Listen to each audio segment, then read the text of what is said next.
네, 원투펀치 레드 시작해 보도록 하겠습니다. 자, 오늘은 또 고품격으로 앉아서 이렇게 시작을 하게 됐는데 네, 서재로 돌아왔어요. 그렇습니다. 오늘 레드 주제를 보자면 바로 한일전 그때 알파신을 했을 때 굉장히 많은 분들이 좀 성원을 해주셨잖아요. 뷰 수가 많더라고요. 꽤. 그렇죠. 네, 그래서 여러분들께 다시 한번 좋은 말씀도 많이 해주시고 시청해 주셔서 감사한다는 인사를 드리겠고, 이 다음 카카오의 첨단 무기 알파신, 그 알파신이 확실히 좀 좋았던 것 같아요. 네. 네. 이 한일전의 성원에 힘입어서 저희가 조금 그때 미처 하지 못했던 얘기들을 해보려고 합니다. 그런 얘기들이 참 많았어요.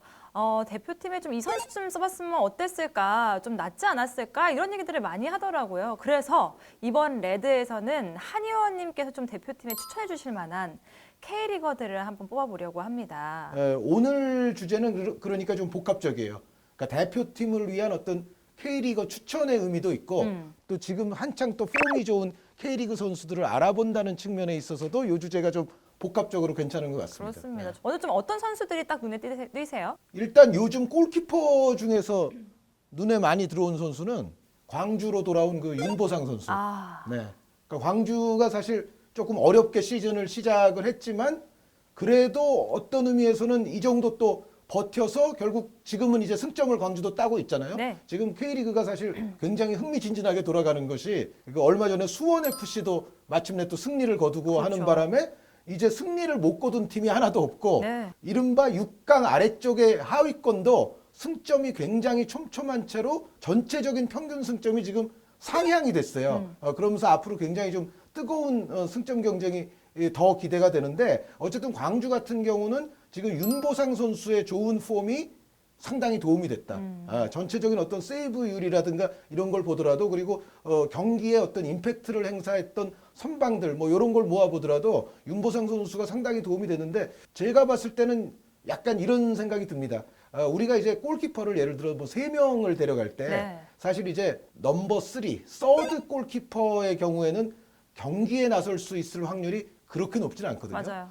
제 생각에는 이 서드 같은 한 자리 정도는 이 K리그에서 그때 좀 폼이 좋은 선수 한 명 정도를 서드 쪽에 한번 같이 데리고 가면서 네. 경험과 기회를 이렇게 마련을 해주는 것도 나쁘지 않다는 생각을 해요. 그런데 모든 거는 사실은 벤투 감독 및 코칭 스태프의 판단입니다. 그렇죠. 예, 제가 뭐 여기서 얘기한다고 뭐가 되는 건 전혀 아니고요. 그런데 골키퍼를 구성할 때 굳이 다 뭐 예를 들어 J리그에서 데려오거나 그럴 필요는 좀 없지 않나라는 생각도 있어요. 네. 그런 차원에서는 좀 윤보상 선수 한 명 말씀을 드리고 싶습니다. 다음 선수는 누가 있을까요? 네, 다음은 이제 수비 쪽에서 좀 말씀을 드리자면 요 선수는 그런데 제가 느끼기에는 저도 제가 굉장히 예전부터 관여했던 사이트 있지 않습니까? 네, 웹사이트. 네, 네, 사커라인. 그런데 이렇게 분위기를 좀 보면 요 선수는 워낙에 칭찬들을 많이 하시더라고요. 누군가요?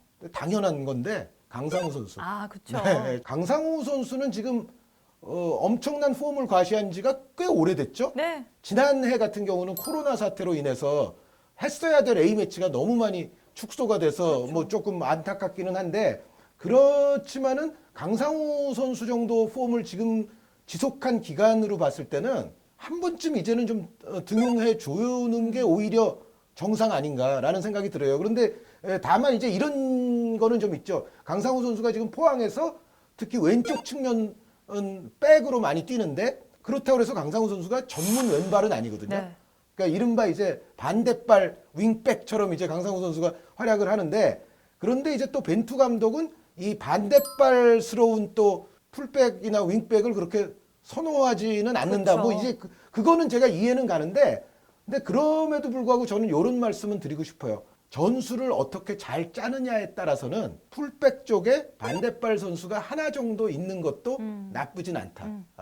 반대발 풀백 같은 경우에 이제 위력을 발휘할 수 있는 경우는 앞에 있는 윙어가 터치라인을 따라 달리는 예를 들어 정발 윙어일 경우에는 반대팔 풀백이 있어서 오히려 윙어와 공간을 잘 배분하면서 안쪽 공간으로 치고 들어가는 게 효과적일 수도 있거든요. 네. 그러니까 현대 축구에서 전술을 어떻게 짜느냐에 따라서는 강상우 같은 유형의 선수도 충분히 활용될 수가 있다는 생각이고요. 제가 이 선수 뭐 대학 시절부터 봤지만은 굉장히 많은 위치를 예전 연령별 대표 때부터 소화를 했어요. 그러니까 예를 들어서 뭐 오른쪽 왼쪽 측면 공격수로도 뛰고 오른쪽 왼쪽 백으로도 뛰고 네. 그러니까 뭐 측면에 관한 한은 사실은 4개의 위치를 어디든 소화할 수가 있거든요. 활용성이 좋군요. 활용성이 매우 좋죠. 그리고 공격 포인트를 만들어내는 지금 기여도라든가 요령이라든가 이런 거는 완전히 물이 올라온 상황이기 때문에 최근에 K리그에서는 MVP급에 가깝지 않습니까? 이 선수는 저는 어떤 이유로든 국가대표에도 가담을 시켜서 뭔가 좀 이 선수의 멀티성을 우리도 활용할 수 있었으면 좋겠다라는 생각을 굴뚝같이 하고 있습니다. 포항의 강상우 선수도 얘기해 주셨고 또 어떤 선수가 있을까요? 네, 그리고 이제 나머지 선수들 같은 경우에는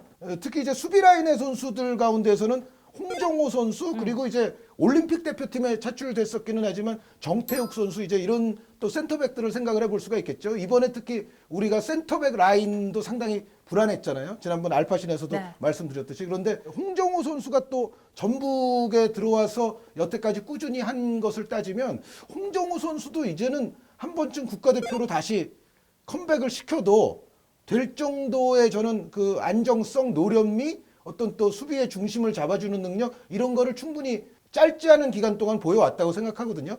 홍정호 선수도 사실은 써볼 만한 카드 아니었나. 네. 그리고 이제 김학범호에 어차피 차출이 됐었기 때문에 뭐 그런 차원에서는 요 선수는 뭐 항상 부르기는 조금 어려운 면은 있지만 정태욱 선수도 사실은 성인 대표팀에서도 좀 더 이제 기회를 받을 만한 실력자라는 생각이고요. 그리고 마지막으로 이제 대표적인 수비 라인 쪽에서 말씀드리고 싶은 선수는 역시 그때도 알파신에서 보여드렸던 안현범 선수 네. 제주에. 예. 근데 이제 안현범 선수 같은 경우는 아마 벤투 감독이나 코칭 스텝이 이런 생각을 할 수는 있죠. 제주가 기본적으로 3백을 쓰잖아요. 3백을 쓰는 팀에서 안현범 선수는 공격 포인트를 제주에서 가장 많이 양산해내는 윙백으로 뛰지 않습니까? 그래서 3백의 윙백인데 대표팀 같은 경우는 기본적인 포진이 3백은 아니기 때문에 안현범 선수가 과연 필요할까라는 생각을 할 수는 있는데 저는 그런데 안현범 선수도 기회를 좀 줘봤으면 하는 가장 큰 이유는 벤투호도 3백을 가끔 쓰거든요. 네. 그러니까 플랜 B로서의 3백은 벤투 감독 본인도 갖고 있는 겁니다. 맞아요. 그러니까 주력 포진이 3백이 아니라고 해서 안현범 같은 유형의 윙백을 굳이 계속 외면할 필요는 저는 없다고 생각을 해요. 그러니까 우리가 경기 내용이나 상황 흐름에 따라서는 얼마든지 또 3백을 써야 되는 상황이 올 수도 있거든요. 그럴 때 기용했을 때는 굉장히 이 선수가 효과적일 수가 있고 역시 강상우 선수와 마찬가지로 안현범 선수의 지금 공격 포인트 생산 능력도 엄청난 상황이에요. 그렇죠. 사실 제주의 거의 뭐 주득점원과도 같은 역할을 하고 있는데 제가 봤을 때는 강상우 선수와 더불어서 측면 윙백 자원들 가운데에서는 지금 대표팀으로 불려갈 가장 자격이 있는 선수 중에 하나가 분명히 저는 안현범이라고 생각을 하죠. 네. 알겠습니다. 이렇게 수비 라인 얘기해 주셨고 좀 더 들어볼까요? 네, 수비 라인 이제 짧게 더 조금 추가를 하면 제주의 두 정씨 정훈 선수와 정우재 선수 이 선수들도 그 안현범 선수와 좀 비슷한 면이 있죠. 뭐냐면 만약에 대표팀이 3백을 쓴다면은 유용할 수 있는 선수들이죠. 그러니까 정우재 선수 같은 경우도 활발한 활동량을 위아래로 가져가 주면서 제주의 어떤 측면의 엔진 같은 역할을 하는데 물론 이 선수도 제가 봤을 때는 3백의 윙백에 좀 더 맞기는 해요. 그런데 아까도 말씀드렸듯이 대표팀이 4백이 플랜 A라고 해서 3백이 전혀 출연하지 않을 건 아니거든요.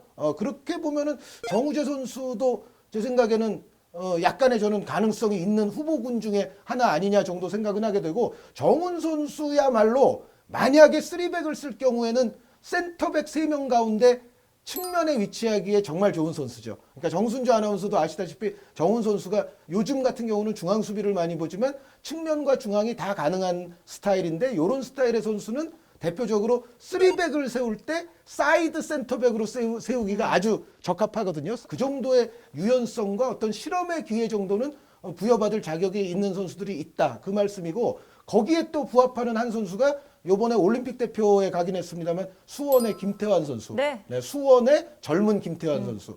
요 선수도 제가 아마 그때 알파신 할 때도 말씀을 드렸습니다만 역시 3백의 윙백 쪽으로 적합하기는 한데 지금 김태환 선수가 보여주고 있는 폼이면 뭐 올림픽 대표 차출도 뭐 당연하지만 성인 대표에서도 언젠가는 곧 한 번쯤은 좀 테스트를 해볼 만한 재원 아닌가라는 생각이 있습니다. 자, 다음 계속해서 들어보도록 할게요. 네, 다음은 이제 미드필드에는 요 선수들도 요즘 말씀하시는 팬분들 제가 글을 좀 접했는데 네. 수원의 한석종 선수. 어.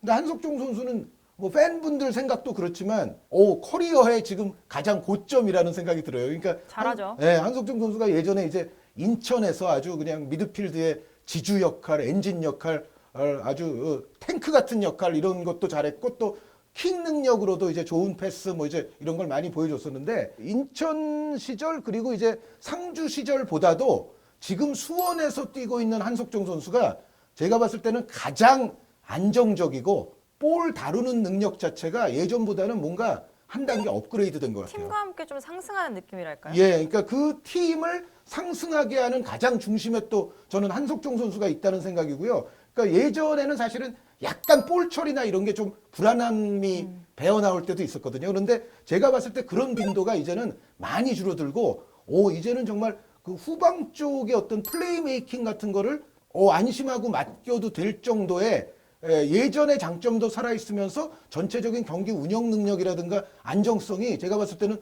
많이 올라왔어요. 네. 그래서 한석종 선수도 요번 같은 경우에 우리가 중앙 미드필드에 물론 이제 정우영 선수와 원두재 선수를 알파신에서 보여드렸다시피 활용을 했었는데 사실 어느 포지션을 막론하고 이번 한일전 스쿼드는 우리가 좀 얇았던 게 사실이잖아요. 한석종 선수도 요즘 지속해오는 폼이면 사실 그 중원 내에서 한 번쯤은 좀 테스트 받았어야 될 맞아요. 선수 아닌가라는 생각이고 여기에 같은 또 한씨네요. 한국영 선수는 별로 설명은 필요 없습니다. 한국영 선수에 관해서는 한국영 선수 칭찬한 지는 꽤 됐죠. 네, 맞아요. 그러니까 이게 한국영 선수는 뭐 지금 원데이, 투데이 잘하는 게 아니고 사실은 그 강원 유니폼을 입으면서부터 엄청나게 올라와 있는 플레이를 계속 지금 이어가고 있기 때문에 한국영 선수 같은 선수가 사실 이번 한일전에 있었더라면 여러모로 공수양면에서 또 많이 도움이 됐을 거예요. 그래서 제가 같은 한씨들이라고 해서 지지하는 게 아니라 요 두 한씨는 그 중원에서 조금 고려의 대상이 돼야 되지 않나. 앞으로 대표팀을 꾸릴 때에도 물론 이제 앞으로 대표팀을 꾸리게 되면 뭐 황인범 선수라든가 뭐 주세종 선수라든가 손준호 선수라든가 이제 이런 선수들도 오기 때문에 자리가 너무 빡빡한 거 아닙니까? 그런데 제가 봤을 때는 벤투 감독에 대한 요즘에 많은 또 비판 여론들 가운데서 제가 확실히 동의할 수 있는 것 하나는 풍부한 자원이 있는 포지션이라 하더라도 좀 신선한 경쟁을 좀 불어넣을 필요가 있어요. 이제는 좀 너무도 고착화된 자신만의 풀에서 계속 선수를 꺼내는 것 같은 느낌이거든요. 그러니까 벤투 감독도 새로운 선수들을 등용 안 했던 게 아닙니다.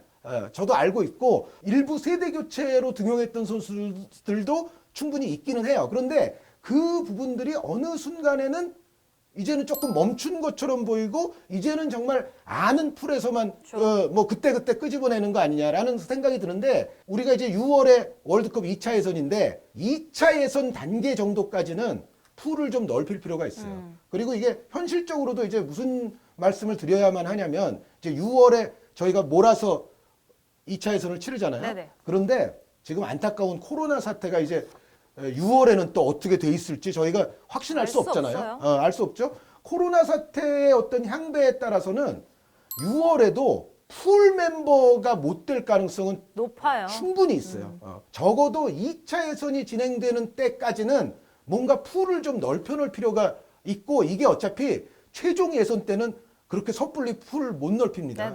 예, 최종 예선은 뭐 아시다시피 아시아에서 최고 레벨의 승리를 절대로 장담할 수 없는 강팀들과만 경기를 하기 때문에 사실상 최종 예선에서 뭐 여러 가지 풀을 넓히고 테스트한다는 건 그거는 좀 어불성설이고 그런데 2차 예선까지는 어느 정도 우리가 그거를 해둘 필요가 있거든요. 그래서 그렇기 때문에 또 저도 오늘 이런 말씀을 드리는 거죠. 알겠습니다. 투한을 이제 보내고 네. 또 어떤 선수가 있을까요? 네, 그리고 뭐 지금 말씀드릴 두 명의 선수도 K리그 팬들에게는 너무 또 칭찬을 많이 받아온 선수들이죠. 전북의 지금 최용준 선수. 네, 최용준 선수가 예전에 전북에 있었을 때는 뭔가 조금 힘을 제대로 발휘하지 못하고 이제 포항 유니폼으로 갈아입었었죠. 근데 포항에서 굉장히 잘했지 않습니까? 네. 이제는 전북에 지금 다시 돌아와서 그 포항의 폼이 이어지고 있어요. 그리고 최용준 선수도 그 예전에 어떤 그 엔진 역할만 할 때에 비해서는 요즘은 사실은 저는 패싱력이나 이런 부분들도 많이 좋아졌다고 보거든요. 이제는 한 번쯤 뭔가 좀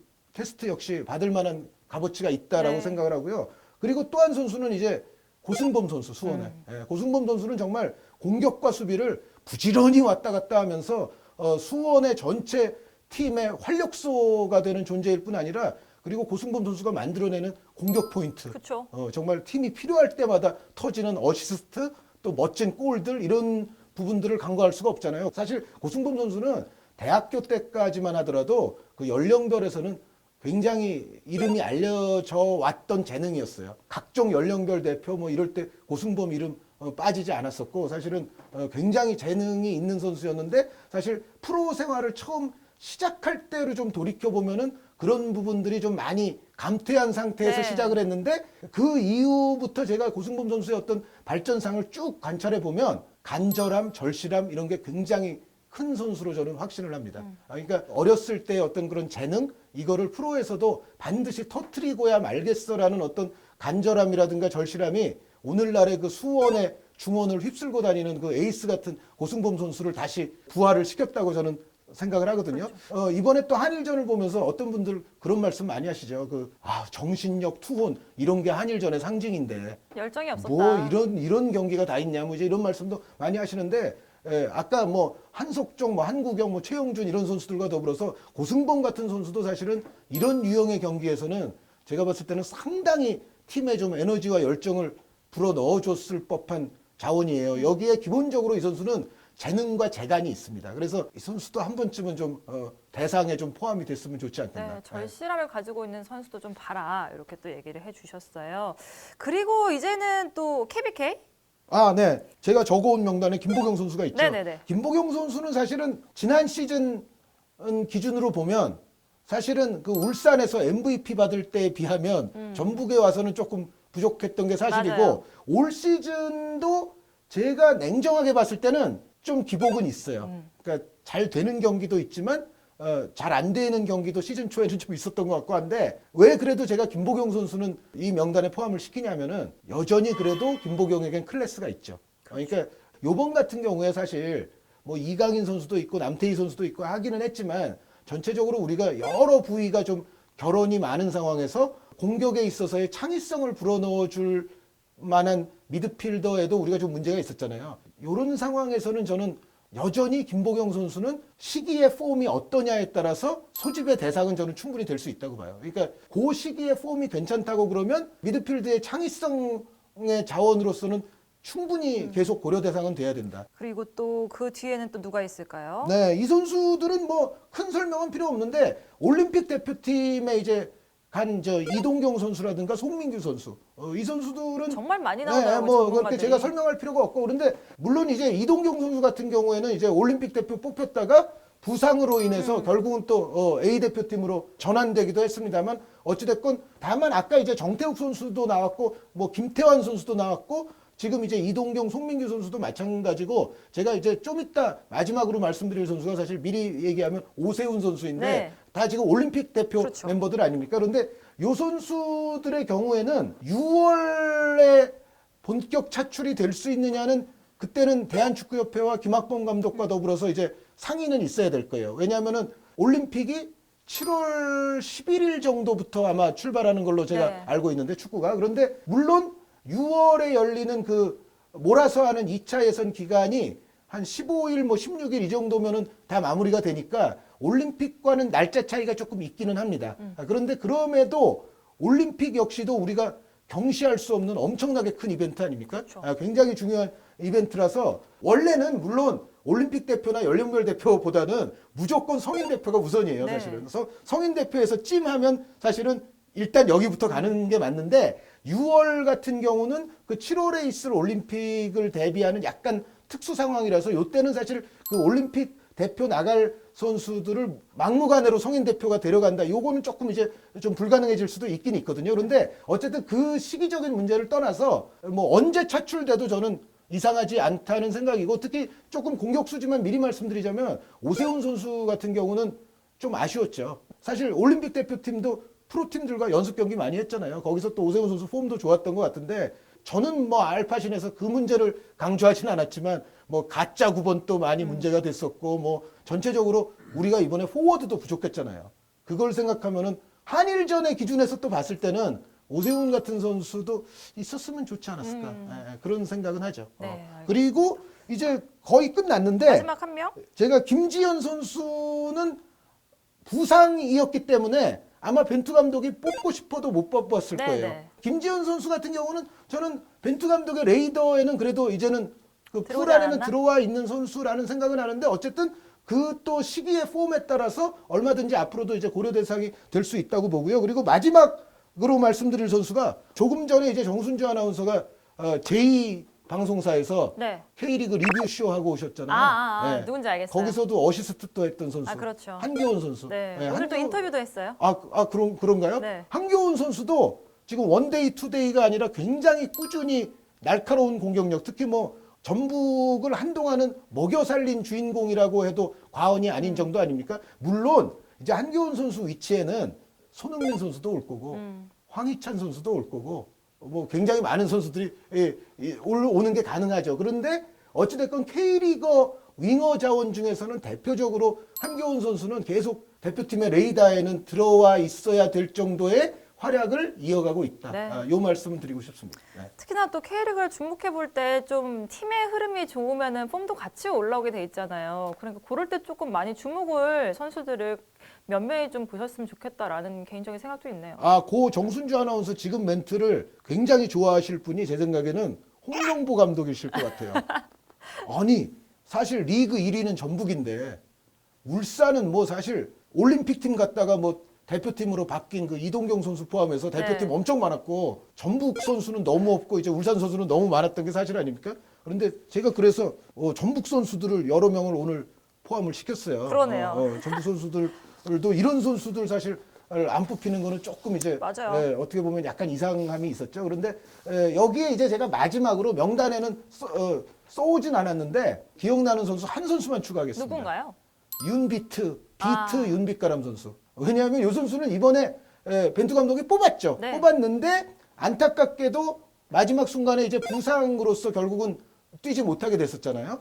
그런데 저는 이제 제가 요 윤비트 선수, 윤빛가람 선수를 말씀드리는 이유는 뽑았었는데 어쨌든 부상으로 못 뛰고 나서 요게 일회성이 돼버릴까봐. 그러니까 다음부터는 또 다시 안 기회가 뽑히는. 없을까 봐? 그렇죠.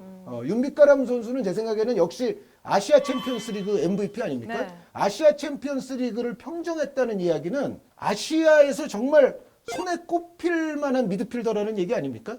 그러면은 윤빛가람 선수에 대해서만큼은 저는 앞으로도 계속 대표팀이 그러니까 무조건 뽑으라 그건 아니고 그건 아니고 무조건 관심을 관심을. 계속 가지는 게 맞지 않느냐. 그러니까 요번에 그런 선수들을 좀 부족하고 해서 뽑았는데 또 부상으로 못 뛰어서 안타깝지만 기회 끝 뭐 그렇게는 하지 말았으면 좋겠다. 마무리 짓기 전에 재밌는 또 정보를 알려드릴 시간이 왔어요. 뭔지 아세요, 위원님? 아니 갑자기 외도를 하셨더라고요? 아니 축구에서 야구로 지금 가신다는 얘기가 있어요, 지금? 완전 일회성이고요. 완전히 일회성이고 제가 사실은 이 기회를 빌려서 네. KBS N스포츠 본부장, 국장, PD 여러분들께 제가 심심한 사과를 전합니다. 안 한다 그랬는데. 왜냐하면 제가 예전부터 KBS N스포츠에서 네. 사직구장 좀 가서 현장 중계 좀 해달라고 그러니까요. 그런 제안을 100번, 5번 이상은 받았을 거예요. 옛날부터. 다 여태까지 사양했었거든요. 특히 가장 큰 이유가 뭐냐면 축구 경기가 정말 많이 있는데 제가 축구 경기를 안 보고 거기를 갔다 올 수가 없어요. 그렇지 않습니까? KBSN 스포츠 관계자 여러분들께 이 자리를 빌려서 다시 한번 사과를 드리는데 그래요. 근데 지금 시청자 여러분들이 무슨 얘기인가 이렇게 생각하시는 분들이 있을 것 같아서 제대로 알려드릴게요. 롯데 골수 팬인 한의원님께서 드디어 롯데 팬들 편파 중계를 그냥 중계도 아니고 편파 중계를 하신다고 하는데 오히려 상대팀 편에 서게 될 것 같은데요, 제 생각에. 그럴 수도 있죠. 너무 네. 애정이 강해서. 자, 2021년 롯데 자이언츠 홈에서 하는 홈 개막 3연전에 한의원님께서 카카오 TV로 이 스페셜 중계 게스트로 편파 중계를 하러 가신다고 합니다. 그 참고로 저는 4월 9일 경기에만 나올 겁니다. 그래요? 네, 요 네. 3연전 다 나오는 건 아니고 네. 현장으로 이제 입장권을 구매하는 게 아니라 멜론 티켓이라는 데서 온라인 입장권을 구매해야지만 이 편파 중계를 함께 참여하실 수 있는 기회를 가지실 수가 있어요. 언제까지냐? 오늘이 또 7일 수요일이잖아요. 오늘 자정까지만 티켓을 판매한다고 하니까 여러분들 잊지 말고 꼭 구매해 주시길 바라겠습니다. 여러분들 많은 기대 부탁드리겠고요. 그러면은 편파 중계 잘 하시고 다음 주 레드에서 또 뵙도록 할게요. 그리고 저는 블루로 뵐게요.